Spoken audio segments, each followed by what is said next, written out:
বলো মা, কি নাম লিখবো তোমার ভাবি স্বামীর? যতটা আমি তোমাকে ভালোবাসি ততটা বিশ্বাসও করি। আপনি বোঝার চেষ্টা করুন অঙ্গদ, আমি শুধুমাত্র বীরকেই ভালোবাসি। চুপ কেন? বলে দে তুই বীরের নাম লিখতে চাস। তুই সবার থেকে লুকোতে পারিস, কিন্তু আমার থেকে না। বলে দে যেটা তোর মনে আছে, যে তুই বীর লিখতে চাস, কারণ ওই তো আছে তোর মনে। এদেরকে হারাবো আমরা, কিন্তু গায়ের জোরে নয়, মাথা দিয়ে। নেই ও আমার মনের ভেতর। ওর নাম মুছে দিয়েছি আমি আমার জীবন থেকে। চাই না আমি এরকম একটা মানুষের সাথে বাঁচতে। ঘেন্না করি আমি ওকে, কিন্তু ভালো তুই ওকেই বাসিস। আজও তোর প্রত্যেকটা নিঃশ্বাসে শুধু ওর নাম আছে। তোর মন আজও শুধু ওর নামই ডাকে। তাহলে বলে দে তুই বীরের নাম লেখাতে চাস। বলে দে।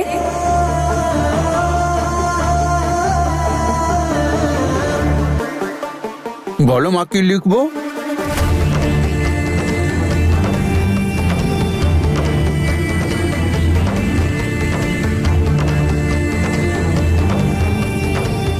আপনি এখনো বললেন না কি নাম লিখবো?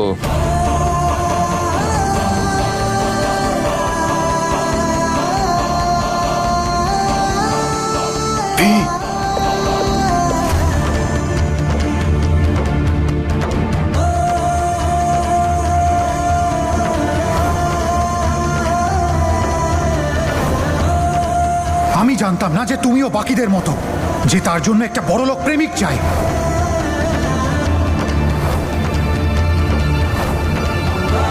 এই আশীর্বাদ হতে পারে না। আমি কেন এখনো ওর কথা ভাবছি? না, চাই না আমি ওর কথা ভাবতে।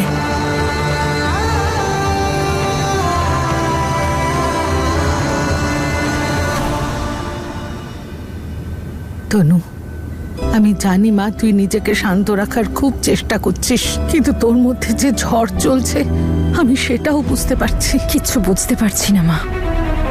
মনে হচ্ছে একটা চক্রব্যূহ যেন, যেটা আমায় ক্রমশ গ্রাস করছে। পরিস্থিতি, সময় কোনোটাই হাতে নেই। কাকে বিশ্বাস করব, কাকে করব না,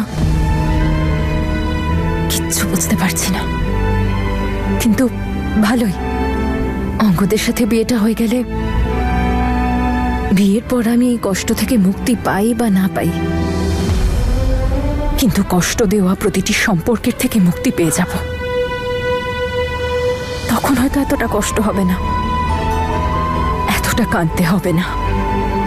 আমি জানি আমি তোমায় অনেক কষ্ট দিয়েছি, কিন্তু এই শেষবারের মতো নিজের ভুলের ক্ষমা চাইছি তোমার কাছে। আর এটা ভরসা করাতে চাইছি যে এমনটা আর কখনো হবে না।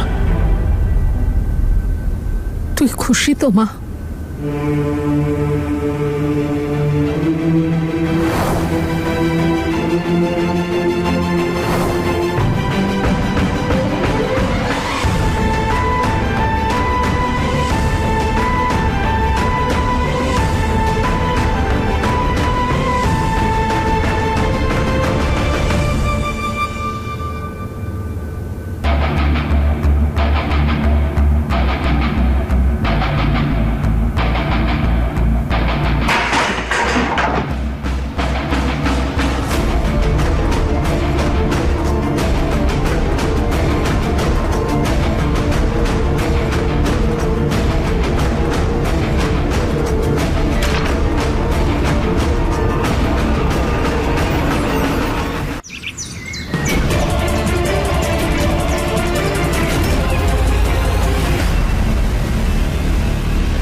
এই যে শুনছেন, কনগ্রাচুলেশনস, আপনার নামের মেহেন্দি তনুর হাতে পরানো হয়ে গেছে।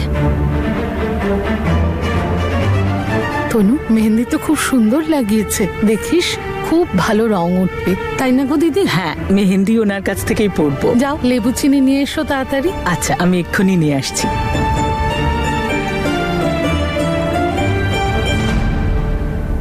আমাকে বীরের সঙ্গে তনুর কথা বলানোর জন্য হলের লাইটটা যে করে হোক অফ করতে হবে।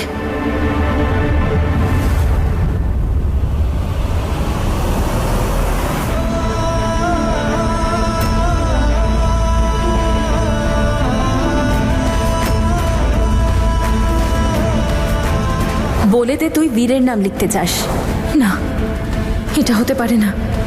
আমি ওদেরকে বলেছিলাম বীরের নাম লেখার জন্য। না না,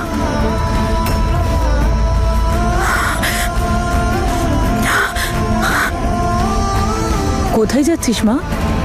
ওয়াশরুম যাচ্ছে। আরে আলোটার কি হলো? এখনই যেতে হলো?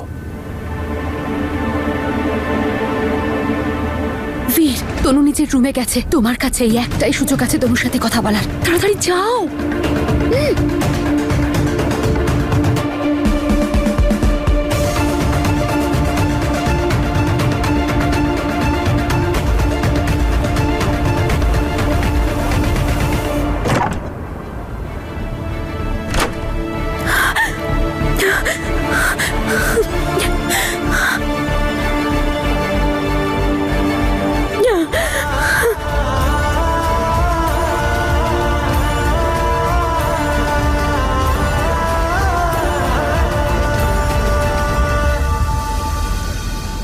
আরে গুড ইভিনিং, গুড ইভিনিং। আরে এসো বাবা অঙ্গদ। এ কি? এই লোকটা এখানে কি করে পৌঁছলো? আরে কোথায় ছিলে তুমি? সবাই তোমার জন্য ওয়েট করছে। আরে অঙ্গদ, এত বড় সারপ্রাইজ দিলে তুমি। আরে তুমি যাদের ডেকেছো কি সুন্দর গান গাইলো তারা, সবাই খুব আনন্দ পেয়েছে। বাহ, কোথায় তারা? আরে আমি তো ওদের ডিনার করতে পাঠিয়ে দিয়েছি।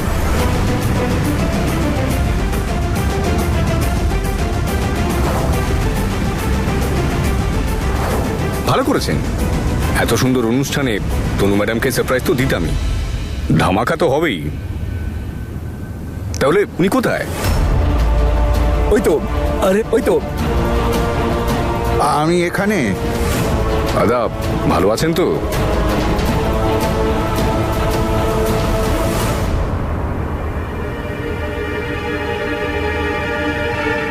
তনু ম্যাডামকে দেখতে পাচ্ছি না।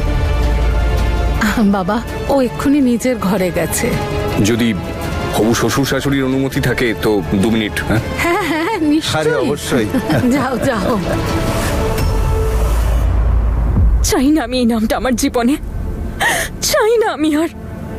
চাই না সেই মানুষটাকে যে আমার জীবনের সুখ শান্তি কেড়ে নিয়েছে, আমার সম্মান নিয়ে খেলেছে, আমাকে আমার পরিবারকে কাঁদিয়েছে। চাই না এই নাম আমি। না এই নাম, না ওই মানুষটা, কিচ্ছু না, কিচ্ছু চাই না আমি।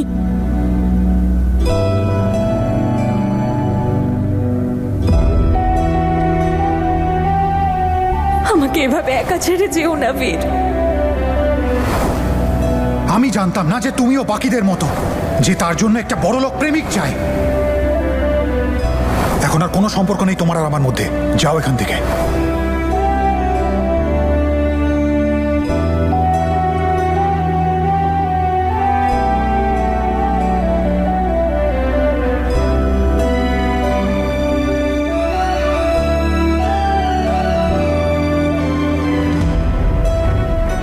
এইবারের ক্ষতটা কোনোদিনও মুছবে না, আর নতুন করে কথা বলার কোনো মানেই নেই।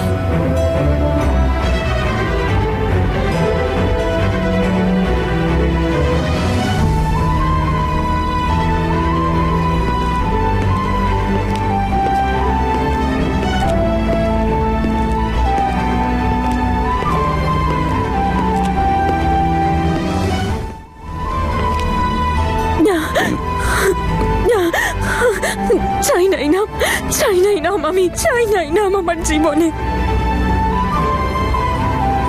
আপনি কি করছেন? আরামসে করুন, হাত ছিলে যাবে, রক্ত বেরিয়ে যাবে তো। কিন্তু অতটা কষ্ট হবে না যতটা কষ্ট এই নামটা দেখে আমার হচ্ছে।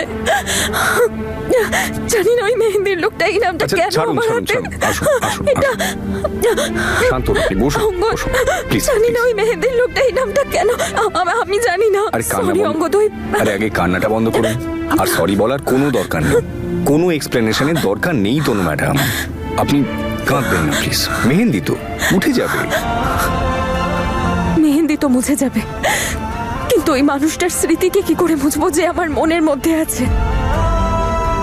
চাই না আমি ওই মানুষটার স্মৃতি যে আমাকে বিশ্বাস করেনি, সে আমার চরিত্রের দিকে আঙুল তুলেছে, আমাকে অসম্মান করেছে।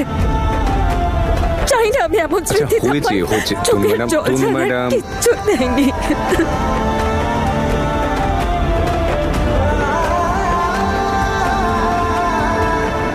আপনার কষ্ট, আপনার দুঃখটা আমি বুঝতে পারছি তনু ম্যাডাম, অনুভব করতে পারছি, কিন্তু আপনাকে এভাবে কাঁদতে দেখতে পাচ্ছি না আমি।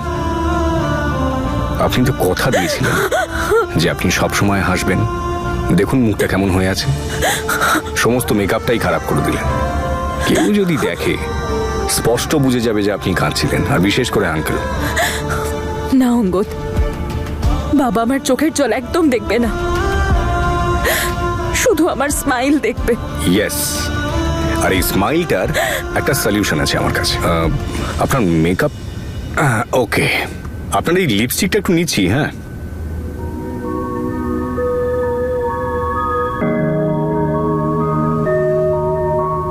किस्मत तो किस्मत है, इस पे जोर कहाँ कोई चलता है। बुझ गए सपने आँखों में और दिल सीने में जलता है। किस्मत तो किस्मत ए फॉर अंगद, है, इस पे प्रॉब्लम सॉल्व्ड। जोर कहाँ कोई चलता है। बुझ गए सपने आँखों में और दिल सीने में। এখন দেখি স্মাইল ছাড়া না আপনার মুখে কিছু মানায় না, জানেন তো, ব্যাপারটা জমছে না। Come on. যাই। दिल उत्ते चलदा जोर कोई ना, दिल उत्ते चलदा जोर कोई ना।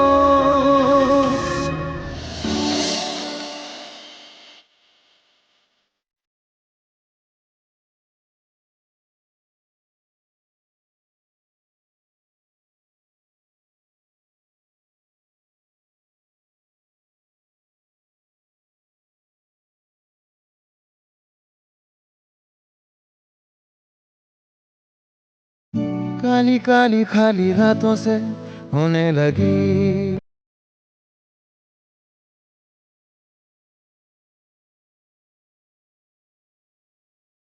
আমি তনুর সাথে কথা বলেছি, ও বলল ও খুব খুশি। আমার তো মনে হচ্ছে গো, ও অঙ্গদকে মন থেকে মেনে নিয়েছে।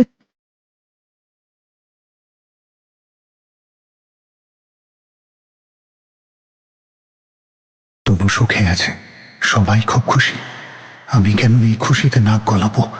তনুর খুশি ছাড়া আমি জীবনে কিচ্ছু চাইনি, তাই আমি চুপ রয়ে যাই।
আরে ও চলে যাচ্ছে কেন? ওর তনুর সঙ্গে কথা হয়েছে না হয়নি?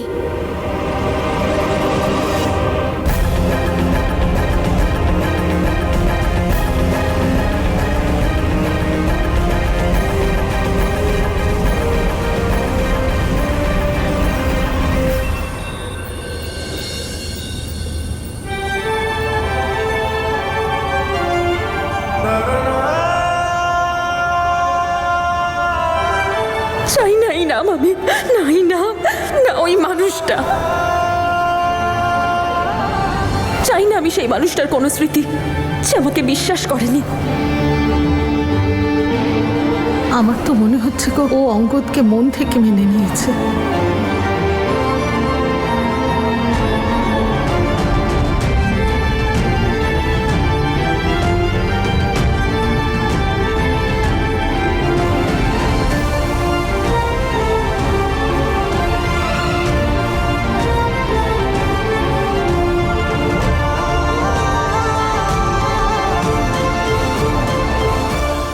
কোথায় চলে গেল ভিকটা?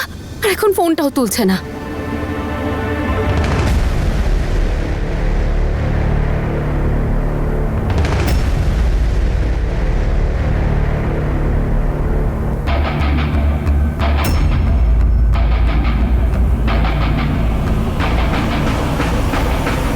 দাঁড়ান, আমায় দেখে কেটে পড়ছেন তাহলে? অবশ্য আমায় আটকানোর অনেক চেষ্টা করেছেন কিন্তু, তাই না? কিন্তু ব্যাপারটা ঠিক ক্লিক করলো না। ব্যাপারটা কি জানেন? আপনার মতো একজন শেয়াল চালাক মানুষের সঙ্গে থাকতে থাকতে খানিকটা চালাক আমিও হয়ে গেছি কিন্তু। আর কোথায় তোমার সেই ব্যক্তি, মিস্টার ছদ্মবেশী, সেই বীর? একটু নয়, এ তো দেখছি ভীষণ চালাক। সব বুঝতে পেরে গেছে। আপনি একটা কনফিউজিং গেম খেলছেন জাসমিন ম্যাডাম। একদিকে বীরের আশেপাশে মাছির মতো ঘুরে বেড়াচ্ছেন এখনো, কখনো এদিকে কখনো ওদিকে, আর ওদিকে বীর আর তনুকে মেলানোর অ্যাক্টিং করে যাচ্ছে না। এইভাবে সবাইকে কনফিউজ করে সবার মাথার ফিউজ ওড়ানো তোমার প্রিয় খেলা বোধ হয়, তাই না? হবে, হয়তো হতেই পারে, কোনো কাজকর্মও তো নেই। কিন্তু আমি টাইম পাস করছি না জাসমিন ম্যাডাম। তনু ম্যাডাম রাজি হয়েছেন, তাই জন্য এই বিয়েটা হচ্ছে। এই জন্য এই বিয়েতে আপনার কোনো রকমের মাথা খাটানোর দরকার নেই, যেটা আপনি অন্যের বিয়েতে করে থাকেন প্রত্যেকবার। যদি কালকের জন্য কোনো ক্লাইম্যাক্স বা বড় কোনো ধামাকা ভেবে থাকেন, তাহলে ওটা নিজের মাথা থেকে ঝেড়ে ফেলে দিন। কারণ এই গল্পটা শেষ করবে শুধু অঙ্গদ ছাড়া আর কেউ নয়। প্রত্যেকটা গল্পের পরিণতি সময়ের হাতে থাকে। আজ আপনার দিন ছিল, কিন্তু এমনটা যে কালও হবে তার কোনো গ্যারান্টি নেই।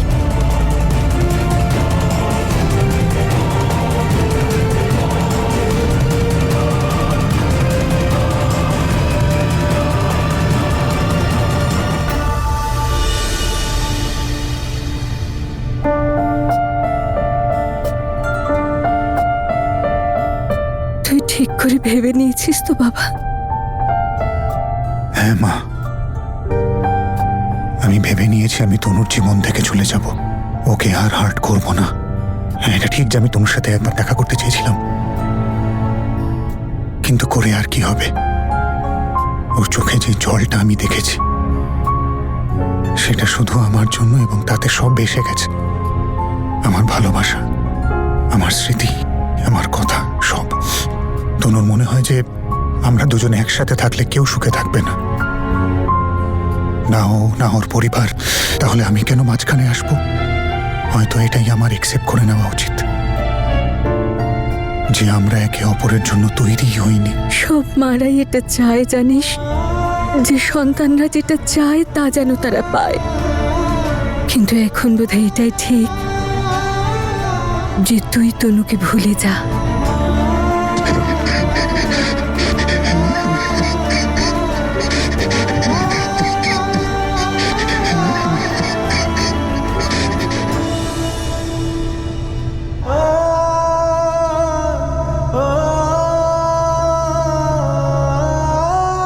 আমাকে শক্তি দাও উপরওয়ালা,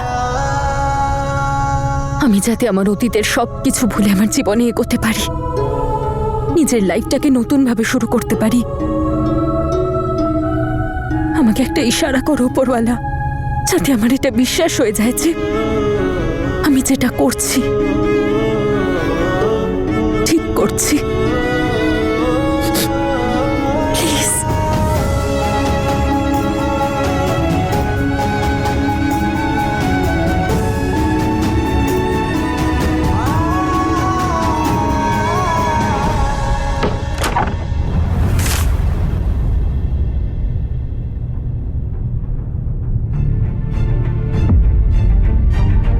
দুজন দুজনের যদি বিয়ে দেওয়া হয়, দুজনের মধ্যে একজনের মৃত্যু নিশ্চিত।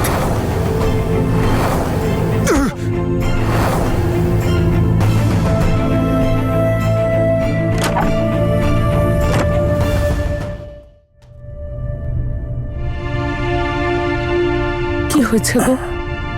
তোমার শরীর ঠিক আছে তো? কেন এত চিন্তা করো তুমি?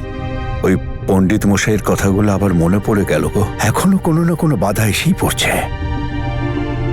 দেখলে না কাল ওই বদমাইশটা কাল আবার এসেছিল ওই ছেলেটাকে নিয়ে। তুমি একদম চিন্তা করো না, শুধু একবার তনু আর অঙ্গদের বিয়েটা হয়ে যাক, দেখো ও নিজে থেকেই তনুর জীবন থেকে বেরিয়ে যাবে। বিয়েটা ভালোভাবে হলে তবেই তো না। আমার মনে ভয় ঢুকে গেছে, জানি না কেন, অদ্ভুত একটা অনুভূতি হচ্ছে।